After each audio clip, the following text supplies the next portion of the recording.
जय श्री राधे गोविंद। हमारी किशोरी जी हम सब पर अपनी कृपा बनाए रखे।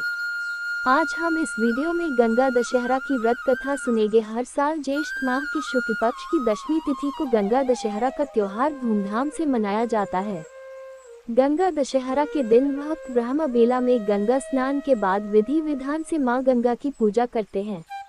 भारतीय धार्मिक पुराणों के अनुसार गंगा दशहरा के दिन गंगा स्नान का विशेष महत्व है। गंगा दशहरा के दिन सभी गंगा मंदिरों में भगवान शिव का अभिषेक किया जाता है। गंगा दशहरा पर भारत की पवित्र नदी और माता की उपमा धारण करने वाली गंगा माता की पूजा अर्चना की जाती है। इसी दिन माता गंगा का धरती लोक पर अवतरण हुआ था और देवलोक से धरती पर आए इस पवित्र नदी में स्नान करने से मनुष्य जाति के सभी पाप धुल जाते हैं। गंगा दशहरा के दिन दान पुण्य का विशेष महत्व है। इस दिन लोग पूजा अर्चना करने के साथ ही दान पुण्य करते हैं।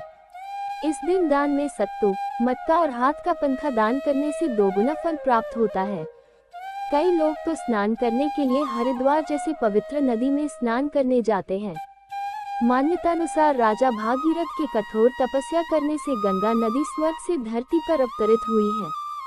शास्त्रों में वर्णन है कि गंगा स्नान करने से पाप, रोग, दोष और विपत्तियों से मुक्ति मिल जाती है। गंगा दशहरा के दिन पवित्र गंगा नदी में स्नान करने का महत्व और बढ़ जाता है। माना जाता है कि इस दिन गंगा स्नान से उन 10 मुख्य पापों से मुक्ति मिल जाती है जो पुण्य प्राप्ति में बाधक होते हैं। इनमें दैहिक पाप, वाणी पाप और मानसिक पाप शामिल हैं। अब हम गंगा दशहरा की कथा शुरू करते हैं। गंगा दशहरा के पावन पर्व पर जितना महत्व मां गंगा की उपासना करने का है, उतना ही पुण्यकारी उनकी कथा का पाठ करना भी है। गंगा मैया के पृथ्वी पर आने से जुड़ी कथा सुनने मात्र से मनुष्य के सभी बुरे कर्मों का नाश होता है और मन को अपार शांति मिलती है। प्राचीन काल में अयोध्या में सगर नाम के राजा राज्य करते थे। उनकी केशिनी व सुमति नाम की 2 रानियां थीं। केशिनी से अंशुमान नाम के पुत्र का जन्म हुआ और सुमति से 60,000 पुत्र हुए। एक बार राजा सगर ने अश्वमेघ यज्ञ किया। यज्ञ पूरा होने के लिए एक घोड़ा छोड़ा गया, परंतु इंद्र ने उनके यज्ञ को भंग करने की मंशा से उस घोड़े को चुराकर कपिल मुनि के आश्रम में बांध दिया। कपिल मुनि उस समय तपस्या कर रहे थे। इधर राजा ने अपने 60,000 पुत्रों को घोड़ा वापस लाने का आदेश दिया। जब राजा सगर के 60,000 पुत्र आश्रम पहुंचे, तो ध्यानमग्न कपिल मुनि की तपस्या भंग हो गई और वे सब मुनि की क्रोध की ज्वाला से जलकर भस्म हो गए। इसके पश्चात केशिनी के पुत्र अंशुमान पिता से आज्ञा लेकर अपने भाइयों को खोजते हुए जब कपिल मुनि के आश्रम पहुंचे तो गरुड़ ने उनके 60 भाइयों के भस्म होने का रहस्य बताया।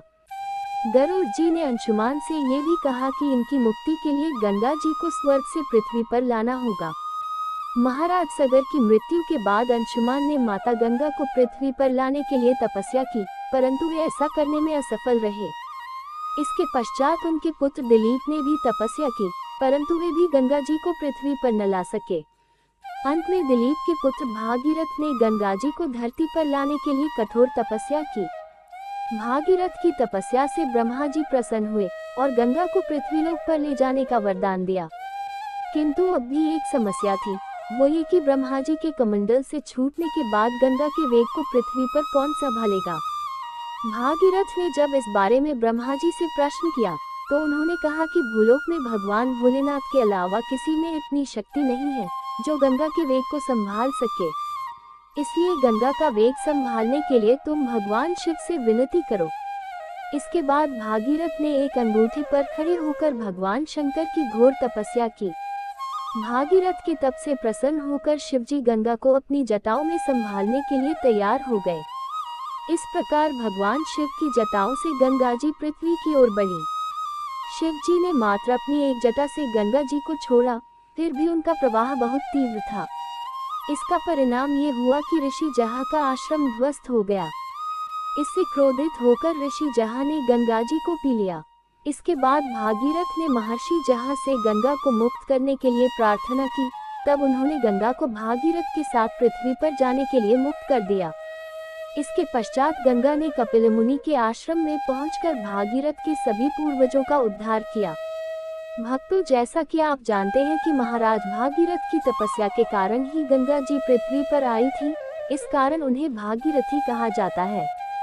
वहीं ऋषि जहाँ के उदर से निकलने के कारण गंगा माँ जाह्नवी नाम से भी जानी जाती है।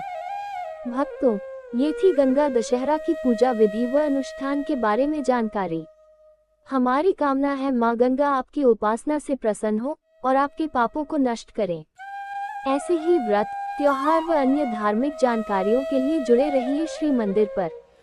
दूसरी कथा के अनुसार, गंगा उत्पत्ति कथा के अनुसार यह भी कहा जाता है कि भगवान विष्णु के अंगूठे से गंगा प्रकट हुई, अतः उसे विष्णुप्ती कहा जाता है। पुराणों के अनुसार वैशाख शुक्ल सप्तमी तिथि को मां गंगा स्वर्गलोक से सबसे पहले शिवशंकर की जटाओं में पहुंची और फिर गंगा दशहरा के दिन धरती पर उतरी। जहनु ऋषि की पुत्री गंगा ने राजा शांतनु से विवाह करके 7 पुत्रों को जन्म दिया और सभी को नदी में बहा दिया। जब 8वां पुत्र हुआ तो राजा शांतनु ने पूछ लिया कि तुम ऐसा क्यों कर रही हो। ये सुनकर गंगा ने कहा कि विवाह की शर्त के मुताबिक तुम्हें ऐसा नहीं पूछना था। अब मुझे पुनः स्वर्ग जाना होगा और यह 8वीं संतान अब तुम्हारे हवाले। वही 8वीं संतान आगे चलकर भीष्म पितामह के नाम से विख्यात हुई। तीसरी कथा के अनुसार कहते हैं कि गंगा देवी के पिता का नाम हिमालय है, जो पार्वती के पिता भी हैं। जैसे राजा दक्ष की पुत्री माता सती ने हिमालय के यहाँ पार्वती के नाम से जन्म लिया था, उसी तरह माता गंगा ने अपने दूसरे जन्म में ऋषि जहनु के यहाँ जन्म लिया था। पौराणिक शास्त्रों के अनुसार ब्रह्मा जी ने विष्णु जी के चरणों को आदर सहित धोया और उस जल को अपने कमंडल में एकत्र कर लिया। गंगा अवतरण हेतु ऋषि ने घोर तपस्या की। उनकी कठोर तपस्या से प्रसन्न होकर ब्रह्मा जी ने गंगा की धारा को अपने कमंडल से छोड़ा। तब भगवान शंकर ने गंगा की धारा को अपनी जटाओं में समेटकर जटाएं बांध ली। बाद में भागीरथ की आराधना के बाद उन्होंने गंगा को अपनी जटाओं से मुक्त कर धरती पर उतार दिया। तो आज का वीडियो यहीं तक, फिर मिलेंगे अगली वीडियो में। तब तक के लिए आप सभी को प्रेम भरी राधे राधे।